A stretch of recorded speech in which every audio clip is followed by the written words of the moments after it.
On va parler maintenant encore plus d'autonomie. C'est vrai que le fauteuil est indispensable, mais pour faire de longs trajets, ce n'est pas suffisant. Alors, je vous présente une jeune femme, Véronique, qui a 26 ans. Vous souffrez, Véronique, d'amyotrophie spinale. Vous travaillez au sein d'une importante société pharmaceutique et pour vous, il était fondamental de pouvoir vous déplacer comme vous le souhaitiez. C'est pour ça que vous avez fait l'acquisition d'une voiture entièrement équipée. C'était l'année dernière et puis il y a quelques jours, vous êtes allé la faire réviser. Nous vous avons accompagné. Je vous propose de regarder comment cela s'est déroulé et puis on va se retrouver tout de suite après pour en parler. Regardez.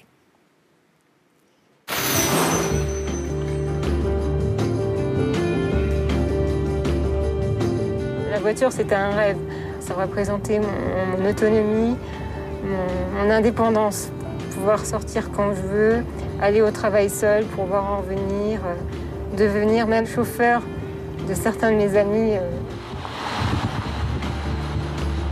La première fois que j'ai conduit le système, ça m'a vraiment bluffé parce que je me suis vraiment rendu compte que je pouvais avoir sans aucun problème de sécurité, pouvoir vraiment être maître de mon véhicule. J'ai un joystick qui actionne le volant. Donc lorsque j'emmène le joystick vers la gauche, le volant tourne proportionnellement. Et lorsque je le tourne vers la droite, le volant tourne aussi sur la droite. Et au niveau de l'accélérateur et du freinage, c'est au niveau de la main gauche, en fait, sur un levier comme un manche d'avion. Pour freiner, je pousse. Et pour accélérer, je tire vers moi. J'ai acheté ma voiture en Allemagne. Et donc cette année, je reviens pour la révision au bout d'un an de mise en service de la voiture. Le joystick, c'est le mieux pour toi. Encore une fois. Wunderbar. Génial. Le système a été inventé par un Allemand il y a 10 ans, M. Arnold Roland. Je suis mécanicien. Un jour, sur le parking d'une autoroute, j'ai vu une femme qui essayait de transférer son mari handicapé du fauteuil roulant vers le siège de sa voiture. Il pleuvait, le fauteuil a glissé et l'homme est tombé.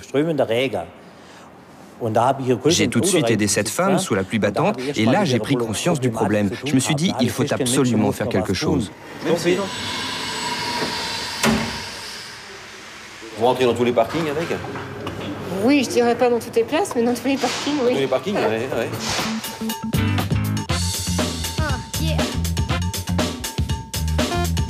Une révision avec ce type de véhicule, c'est pas le niveau d'huile, la pression des pneus, c'est vraiment l'arbre de direction, le joystick, l'ordinateur et tout électronique par derrière.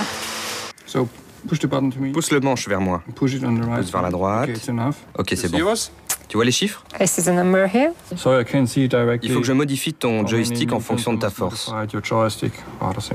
Si la maladie évolue, ce système permet de reparamétrer à la fois et le joystick et par un autre système le freinage, ce qui permet d'être toujours en sécurité dans sa voiture. Il y a un an, cette heure-ci, votre voiture, elle était dans cet état-là. D'accord, donc je l'achète montée, les 4 roues avec tout. C'est une voiture. Et vous commencez par complètement la démonter. On a enlevé le sol complètement, le sol d'origine a été découpé. Ensuite, il y a un sol préfabriqué à l'avance qu'on vient souder ici, 20 cm plus bas que le sol d'origine, afin de permettre à l'intérieur du véhicule d'avoir 1,46 m. Pour que je puisse rentrer avec mon fauteuil. Pour pouvoir rentrer avec le fauteuil roulant. Là.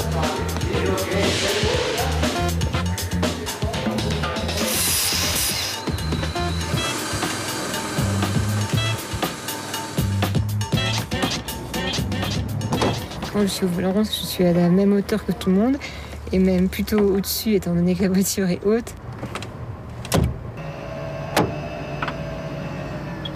Lorsque je suis dans les embouteillages, je me rends compte, ou un feu, je me rends compte que personne ne voit la différence entre ma voiture et une voiture adaptée. C'est-à-dire que personne ne se rend compte que c'est quelqu'un qui est en fauteuil, qui conduit avec un joystick, sans volant, sans les pédales et avec un mini-manche. Je suis une automobiliste lambda. Et Véronique, c'est important que personne ne voit la différence? Important, je dirais pas ça. Mais c'est vrai que de temps en temps, je regarde les bus qui sont à côté, les gens sont dans le bus, ils sont dans le journal, et ne se rendent pas du tout compte de la technologie que peut représenter ma voiture qui est juste à côté. Voilà. Et alors ça, vous trouvez ça plutôt bien ou ça vous dérange qu'ils ne s'en rendent pas compte de la technologie ? Non, ça m'est égal. Ouais, c'est vrai que c'est impressionnant cette voiture-là, un joystick pour conduire, c'est un concentré de technologie. Ah, totalement, c'est assez récent. Les premières voitures qui ont été équipées pour des conduites mini-manches en joystick, ça date d'il y a à peine 10 ans.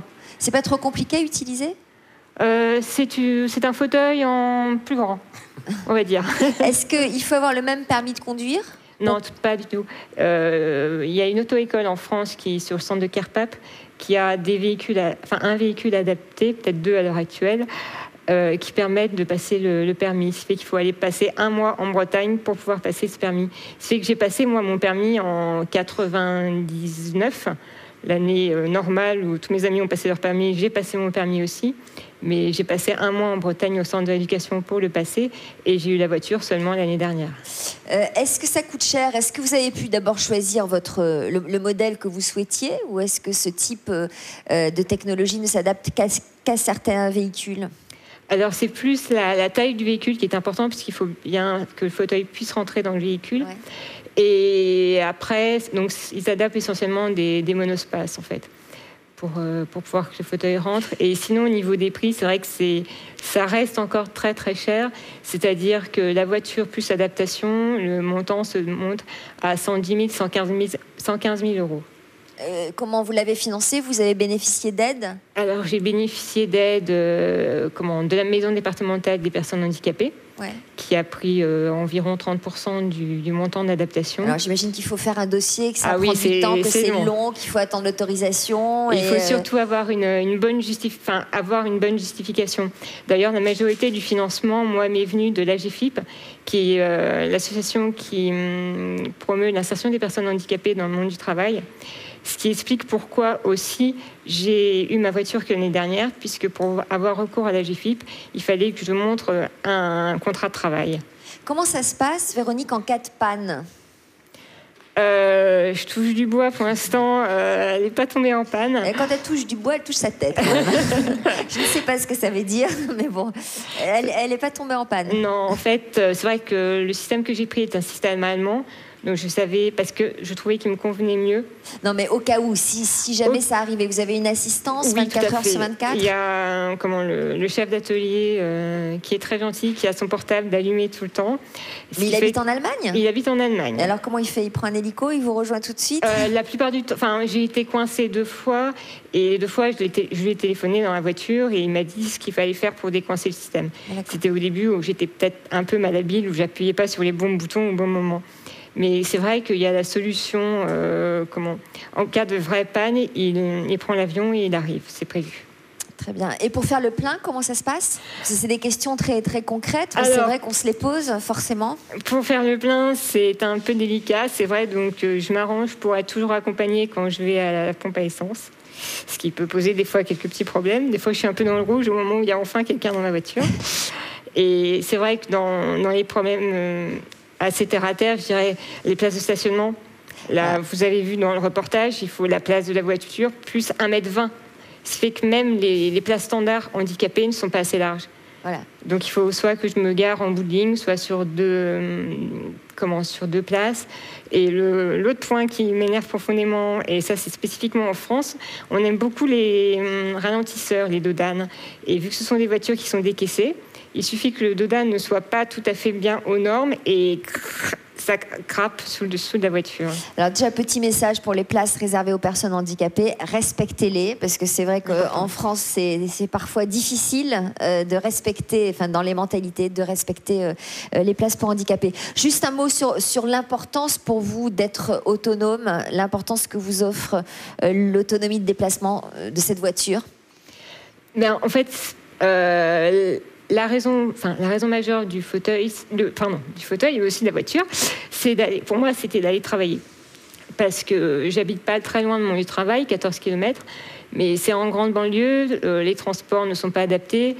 Et les 6 premiers mois où j'ai travaillé, où j'avais pas encore la voiture, j'avais en transport taxi spécialisé 135 € par jour. Ça fait que c'est vrai que ça a été aussi un argument supplémentaire pour avoir des subventions. C'était de dire, vous faites le total, en 2 ans et demi, la voiture est rentabilisée.